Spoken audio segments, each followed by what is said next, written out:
मज़ेदार से पकोड़े। हरी चटनी के पकोड़ों के लिए हमें जो इंग्रेडिएंट्स चाहिए पहले हम वो नोट कर लेते हैं।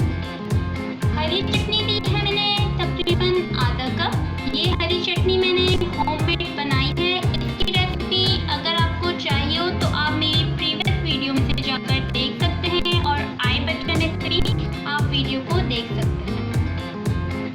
नमक इसमें जाएगा हाफ टेबल स्पून, साबुत ज़ीरा इसमें जाएगा हाफ टेबल स्पून, और ये दरअसल एक चुटकी मैंने लिया है खाने का मीठा सोडा।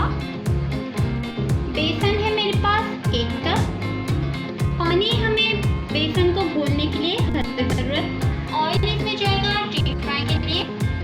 जी व्यूअर्स, बेसन मैंने घोल लिया है। साबुत ज़ीरा 1 चुटकी, इसमें मैंने डाला है मीठा सोडा, और नमक मैंने डाला हाफ टेबल स्पून। और ये इसकी कंसिस्टेंसी और थिकनेस आप देख सकते हैं, ये ऐसे ही होगा। और अब मैं इसको ऑयल में डीप फ्राई करके आपको दिखाती हूँ।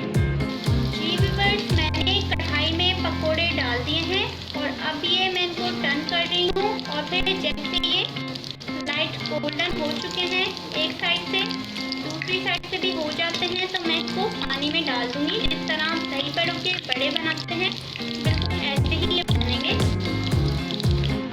ये पकोड़े मेरे हो गए हैं और ये मैं पानी में डाल रही हूँ। और 5 मिनट हम इसको पानी में सोक होने देंगे। उसके बाद फिर हम इसको निकाल कर आपको सर्व करने का तरीका बताएंगे। जी व्यूअर्स, ये मैंने पानी में आपके सामने सोक किए थे और अब मैंने पानी ड्रेन आउट करके इसको हाथों से पानी को निचोड़ कर और मैंने इसमें रख दिए हैं। और अब ये जो ग्रीन चटनी थी ये मैं इसके ऊपर इस तरीके से लगाऊंगी और बस ये इसी तरीके से सर्व होंगे। जी व्यूअर्स, सारे जो मेरे पकोड़े थे इसमें मैंने चटनी लगा दी है। आप मेरी चटनी की रेसिपी आई बटन में जाके देख लीजिएगा, वहाँ